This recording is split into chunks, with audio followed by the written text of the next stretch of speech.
ujian ketekunan. Karena tahukah saudara, setelah Yusuf mengatakan tidak kepada istri Potifar, maka dia dihadiahi banyak emas permata oleh Potifar. Betul? Tidak. Betul? Tidak. Mana ada dia dihadiahi Potifar? Justru dia difitnah, lalu dijebloskan ke dalam penjara. Pernahkah seperti itu?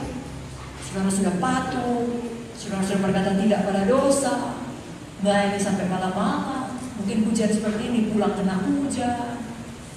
Bagi saudara yang kerja pagi-pagi harus bangun pagi lagi, ada melayani sampai tengah malam. Bagi saudara ujian harus belajar lagi sampai subuh, lalu ujian lagi. Gak taunya justru dapat masuk penjara. Bukan penjara betulan lembaga pemasyarakatan, ya, tapi banyak bentuk penjara lain yang membuat saudara tidak bebas bergerak. Artinya justru saudara dapat aniaya, saudara dapat penderitaan, saudara difitnah. Tahukah saudara, di dalam pengertian seluruh dunia pada waktu itu, Yusuf sangat jahat. Karena tentunya dunia percaya apa yang dikatakan Potifar dan istrinya. Mereka berkata, Yusuf ini ya mau berbuat jahat kepadaku, dia mesum, jebloskan dia dalam penjara. Lalu di mata orang, memanglah ini pemuda Ibrani kurang ajar, udah diangkat, dipercaya kerja, mau makan istri tuannya. Justru yang sebaliknya kebenarannya. Tapi tidak ada yang tahu. Yang tahu hanya Yusuf, yang tahu hanya Tuhan. Dan sekarang Yusuf di penjara, tidak tahu sampai berapa lama waktunya. Saudaraku, kalau makin berat pergumulan saudara, tes saudara, ujian saudara, makin dekat saudara pada jawaban. Pada visi. Jangan menyerah. Sekali lagi jangan menyerah. Jika rasanya tidak tahan lagi, seperti saudara ada di dalam api, saudara ingat kisah Sadrak, Mesak, Abednego. Mereka juga dilemparkan ke dalam api, tetapi Yesus ada di sana. Tuhan ada di sana. Tidak meninggalkan mereka. Tuhan juga ada bersama saudara. Dalam dapur api penderitaan apapun, di mana seluruh dunia menganggap saudara salah, apalagi sekarang zaman sosmed, sangat mudah merusak nama baik seseorang, betul? Tinggal disebarkan aja hoax. Lalu semua orang berpikir saudara yang jahat, saudara yang salah. Padahal tidak, justru kebenarannya saudara seperti Yusuf, saudara yang menolak dosa. Tapi saudara difitnah. Jika itu terjadi, ingatlah firman Tuhan pada malam ini, lulus ujian ketekunan. Lulus ujian ketekunan. Lagi-lagi yang kita tuliskan, di dalam penjara pun Tuhan menyertai Yusuf.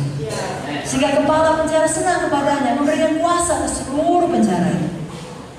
Walaupun sebenarnya dapat kuasa seluruh penjara pun tidak ya saudara, kita bisa bahagia, namanya dalam penjara.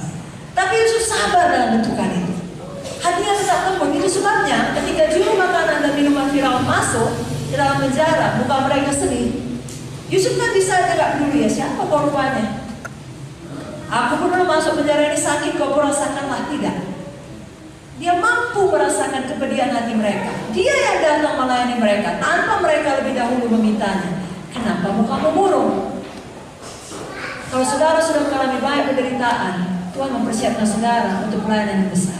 Amen. Hati saudara lebih bisa mengerti orang. Amen. Kalau saudara pernah, maaf ya, kalau saudara pernah ketabrak, pernah kaki patah, pernah harus jalan dengan tongkat atau pasang pen, lalu kemudian setelah beberapa tahun pulih betul-betul gak ada lagi ketahuan dulu pernah ketabrak. Tapi suatu hari ada orang pincang datang ke gereja, pasti saudara orang nomor satu menolongnya. Karena sudah pernah merasakan. Kalau saudara gak pernah merasakan, kalau saudara gak pernah merasakan sakit yang amat sangat, gara-gara asam urat atau penyakit lainnya, saudara gak punya belas kasihan pada mereka yang sakit. Di dalam KKR ada orang sakit lalu mengeluh dia, marah saudara. Diam saudara. Karena saudara gak pernah menderita seperti itu. Tapi kalau saudara pernah menderita, saudara tahu sakit rasanya. Saudara mengerti. Saudara kasihkan dia minuman, ya. Saudara kasihkan dia aqua atau saudara tenangkan dia. Kenapa? Karena saudara pernah merasakan penderitaan itu. Sama dengan Yusuf, dia pernah merasakan penderitaan itu. Lalu dia bisa melayani juru minuman dan makanan tersebut. Singkat cerita, dia beritahukan mimpi mereka, dan salah satu di antara mereka dipulihkan kedudukannya. Dan saudara tahu, Yusuf memohon kepada dia, kalau nanti kau kembali Saudara tahu pada Alkitab, selama 2 tahun sama sekali Yusuf tidak diingatnya, tapi Yusuf tetap setia. Saudara juga melayani, menolong orang yang menderita seperti dulu saudara menderita. Saudara jemput jiwa, saudara kunjungi jiwa, saudara bawa jiwa ke KKR. Tapi tiba saatnya saudara pertolongan, gak ada yang ingat saudara. Kalau orang sakit, saudara pertama ke rumah sakit. Saudara pertama ke rumahnya mengunjungi dia. Suatu hari, saudara yang sakit, gak ada yang mengunjungi. Ketika itu terjadi, jangan, aku tidak mau lagi gereja, aku tidak mau lagi beribadah, aku tidak mau lagi melayani. Semua itu orang-orang munafik, gak tahu YouTube, gak berterima kasih, dan proses jangan. Tetap seperti Yusuf. Kenapa? Orang yang mau dia dilupakan oleh manusia, Tuhan tidak melupakan Yusuf. Tapi menunggu saatnya Tuhan. Saudara pun tidak pernah dilupakan oleh Tuhan. Jangan pernah menyerah, jangan pernah tinggal jalan. Tetaplah setia. Kita tahu ceritanya, suatu hari Firaun bermimpi, tidak ada yang bisa mengartikan mimpinya. Teringatlah pada Yusuf, dipanggillah Yusuf, Yusuf artikan mimpinya. Betul-betul Firaun percaya, diangkatlah dia untuk memegang kekuasaan dari seluruh Mesir, hanya tahta itu saja bedanya dari dia. Dia betul-betul sukses, dia sampai jadi penguasa, sama seperti mimpinya.